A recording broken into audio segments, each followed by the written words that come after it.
videos by Maddie Balls, and Drake has a stealing problem. What Drake did has he had a steal? lot of controversy lately, whether it be sales related, canceling his tour, a drone attacking him suing UM. Do y'all think that drone attack was real? I thought it was fake. I thought it was like a little advertisement for maybe the shoe or something. It didn't, it just looked fake.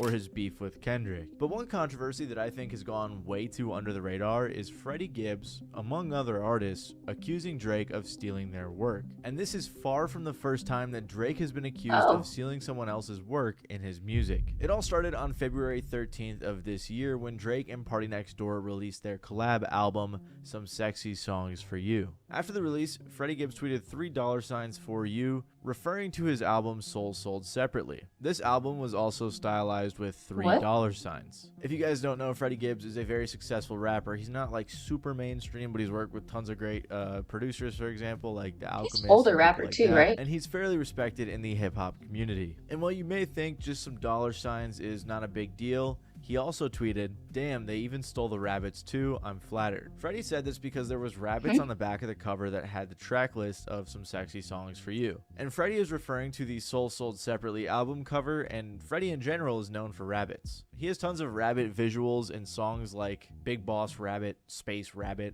Rabbit Island, and Rabbit Vision. One fan said in response to Oh, this, using the triple dollar signs and a rabbit from Freddie Gibbs is nasty work. Another said, thought this was a Freddie Gibbs drop at first with the bunnies and the dollar signs. So clearly this imagery is heavily associated with Freddie if all these people and fans are noticing it. After all this came out, Freddie said shout out Soulja Boy, referencing the fact that why? Drake allegedly stole from Soulja too. Oh, Drake. Right? The nigga that got bodied by Pusha T? The nigga that hiding his kid from the world, but his world wouldn't hide from the kid? Aubrey Graham in a wheelchair? Drake? Yes! Y'all niggas better stop playing with me. I ain't teach Drake everything he know. Hold on, you taught Drake everything he know. Y'all didn't hear He Drake did, on his honestly. first song? Tell me what's really going on. Drizzy Drake back in this thing already. That's me. What's really going on? Drizzy Drake back in this thing already. That's Soulja. Hey, I would've never thought, listen. What's really going on? Soulja Boy up in this thing already. What's happening? YouTube won't let me play it because of copyright, so I'll just sing it. Tell me what's really going on. Drizzy back up in this thing, I'm ready. What's happening? He copied my whole flow. That gets me through the phone. He copied my whole flow. Oh, Word for word, bar for bar. Bar for This bar. was an iconic incident where Yo, that is my favorite Soulja Boy interview. I say Drake like all the time. That is hilarious. And Soulja Boy was dropping facts, and it wasn't just this song. It was another song too. He copied. I think it was Pretty Boy Swag.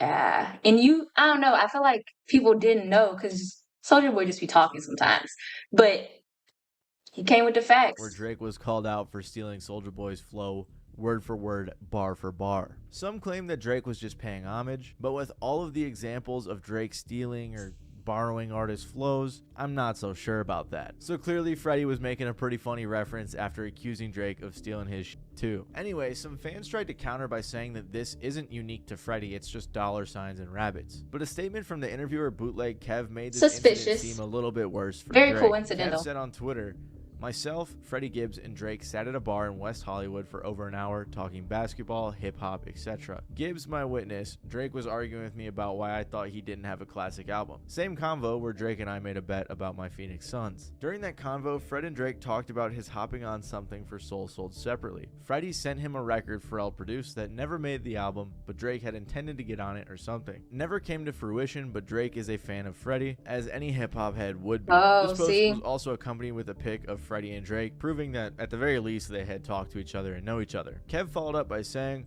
I'm not saying the coincidence of Drake and P&D using dollar signs and rabbits was intentional or not, but what y'all OVO hoes not about to do is act like Freddie Gibbs is reaching. And while this may just seem like some coincidences, I mean it's not like Freddie Gibbs owns rabbits and dollar signs, there's a few more instances of Drake stealing that really make it seem like this is a common pattern for him. And this isn't even the only People do always say he changes his accent, which I guess isn't stealing, but it is weird. Like he's always just like trying to fit in where he can. thing he was accused of stealing from from this album. John River, a fellow Canadian rapper, called out Drake and P&D for allegedly trying to steal his sauce. This is because the album cover for Some Sexy Songs for You is shot very similar to this scene from John Rivers' Hope City 2 music video. John took to Instagram to speak on the situation. He said, "Party Next Door wanted to get on a call after my video went viral in the country. On this call that lasted around 2 hours, he told me he watched the video 20 times and me in front of the Monroe Towers, which is the towers from the video and the cover, was labeled new, innovative, and iconic. Why are you getting attention instead of me?" is exactly what he said. Apparently, Party Next Door said that John had to pay homage and was super fixated on every aspect of this music video. John also said that another OVO artist asked John to write for him, and he also said that these weird chats with OVO artists had been happening for a while. He continued on his Instagram, "I saw the Party Next Door cover and I instantly knew what had happened and what had been happening." He continued to say, "I would never claim a freestanding building as my own. Telling someone after obsessing over their work you want to be involved, dissecting it, being rejected, and then stealing their identity and reselling it as your own is insane." So basically, John felt that since he had been complimented and praised so much and they even tried to work with him, that was basically their way of just trying to wine and dine him and take his stuff. And while clearly this wasn't Drake directly, and who knows, Drake might not have even known about it, it was members of his OVO label. Drake and OVO have been accused of siphoning content from other artists for years. The best example of this is The Weeknd. Drake met The Weeknd in 2010 and immediately linked up with him. The Weeknd wrote 3 tracks on Drake's 2011 album Take Care. Because of The Weeknd's talents, Drake really wanted to sign him and he was talking about it all the time. Drake said, "I want to continue being involved in his career and vice versa and keep making music together. As far as on paper, it's all being worked out. But that's not really what counts anyway. What counts to me is the fact that affiliation is so known, and that's all I really care about." But clearly that wasn't all he really cared about, as he always was talking about signing The Weeknd. "This is forever the first artist that OVO ever had and still has, and OVO XO is alive forever, I promise." But then, The Weeknd signed with Republic Records, which very obviously upset Drake. After this happened, So he Drake never said signed on with Twitter, "You won't get away with just a thank you. You owe me a favor." So what does all this have to do with Drake taking from OVO artists? Well, The Weeknd later revealed that the songs that he gave to Drake were originally meant for his album House of Balloons. He also made it sound like in a couple of interviews that he didn't really want to give Drake these songs. It almost sounds like he was So why pressured. did he? He said, "House of Balloons was actually supposed to have more songs than it does. I had so many records left, and then Take Care came through. Crew Love, Shot for Me, and The Ride were supposed to be on House of Balloons. I wanted to come out with like 14 records. I felt The Ride was the last one, and it wasn't done yet." Drake heard it and he was like, "This shit's crazy." He liked it so much. He was like, "I need to have this, man. I know I've already taken Shot for Me and Crew Love and this and that." And me, I was hungry at the time. I was like, "Dude, take anything." At that point, I was like, hell yeah. On top of this, The Weeknd later said to Rolling Stone, "I gave That up makes almost sense. half of my album. It's hard. I will always be thankful. If it wasn't for the light he shined on me, who knows where I'd be. And everything happens for a reason. You never know what I would say if the success wasn't in front of me right now." So clearly The Weeknd wasn't really happy about giving a bunch of his songs to Drake. It seems like he had a whole vision for this album and that wasn't able to come to fruition. But at the same time, he was also grateful for the opportunity Drake had given him. Of course, Drake and The Weeknd had more beef for other reasons. I've talked about this pretty extensively on the channel, but who knows where The Weeknd might be if he had signed to OVO. And him not signing was a major reason that it drove a wedge between them. However, I think the prime example of Drake straight up stealing from another artist is when he took from Drum on the song Hotline Bling. Drum is an artist who now goes by the name Shelly, and back in 2014 he released a single called Cha Cha on his first mixtape. And this track went crazy. He even got a cosign from Beyonce and Chance the Rapper. This launched Drum to a whole new level of success and even landed him a record deal. But then in 2015, Drake released a song called Cha Cha Remix. In this song, it had a similar chord progression and melody and just kind of overall. Wait, was the other guy's song called Cha Cha too? So he just took the name and just called it a remix? Vibe to Drum's Cha Cha. Can you do that? I mean, it was called a remix originally. Then it was later renamed to Hotline Bling, and it became one of Drake's biggest songs. Drum said on Twitter, "Yeah, I feel I got jacked for my record, but I'm good." He followed up by saying, "Bitter though, because after my performance, all I'm seeing is Cha Cha Hotline Bling comparisons on my timeline." Even Erykah Badu responded saying, "We loved Cha Cha first." After not talking about this for quite some time, Drake eventually spoke to Fader, saying that this was basically one of those songs where everyone wanted to do a remix and put their own spin on it. He said, You know, like in Jamaica, you'll have a rhythm, and it's like everyone has to do a song on that. Imagine that in rap, or imagine that in R&B. Imagine if we got one beat and every single person, me, this guy, all these guys, had to do a song on that one beat. So even though there's been a bit of argument about whether or not these songs are similar, Drake pretty much admitted to trying to take some inspiration from this song. But did Drake kill your record? Did it hurt your record when he put it out? Yeah, it really did. You know that as a DJ.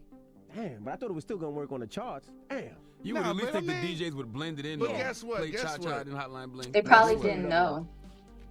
We got this whole jump 1 year later. You right, broccoli. Look at God.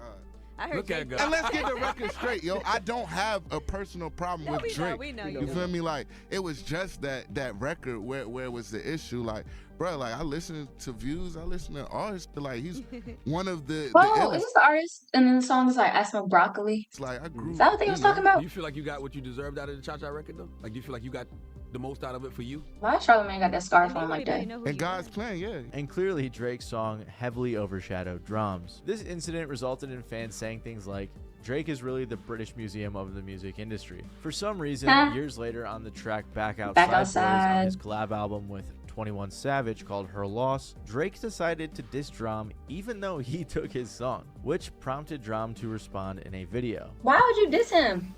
Hey, somebody tell Drake to shut the f about that shit, man.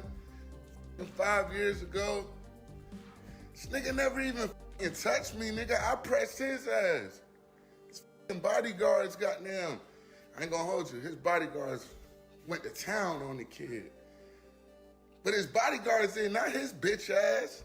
He ain't touched me. But that wasn't all that Drake allegedly took. I like his honesty. Track. A lot of fans accused the video for Hotline Bling of taking the style of artist James Terrell. They thought that he was stealing, or at the very least was inspired. However, it did turn out that Drake has mentioned him before, and it may have been an inspiration. And to be fair, Terrell wasn't upset. He said, "While I am truly flattered to learn that Drake fucks with me, I nevertheless wish to make clear that neither I nor any of my woes was involved in any way in the making of the Hotline Bling video." So when isolated, it seems like Any most of of my these incidents could be woes? chalked How up old to is that man? inspiration or coincidence, except for probably the Drum one, because like everyone was saying that Drake took it, and to be fair, Drake straight up admitted to taking it. Regardless though, because of this pattern that we're seeing, it's tough to say that Drake doesn't just straight up steal sometimes, especially since Drake has literally paid off a guy for stealing his lyrics. In late 2013, rapper Forte went after Drake for stealing his bars. This is all because of Drake's verse on YG's track Who You Love. He said, "In this song, Drake copies my lyrics and lines from my Players Club song and pays no homage." The YG and Drake track was released in 2013, while Forte's track was from '94. There was even a video comparing Forte's song to Drake's verse, and it is again word for word, bar for bar. But the video's got German subtitles, so I apologize about that. I don't know why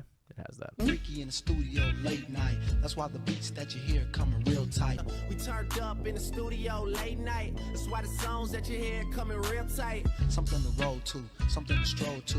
If you's a player in the game, this'll hold you. OVO crew, nigga, thought I told you. If you a player in the game, this should hold you. A lot of fools put salt in the game to where these women get the notion that they running the game. A lot of fools putting salt in the game until these women get the notion that they running the game. The verses are very clearly the exact same. And because of this, Forte was... Do y'all think maybe Drake is just listening to all this music and then subconsciously he's like accidentally writing other people's lyrics? Or do you think it's intentional? Because you know, like sometimes like if you go to sleep and you hear something, then you just like might think it's your idea, but no, it's really like the idea that you heard on the TV. I don't know. I'm just trying to think the best of people, but like this is a lot.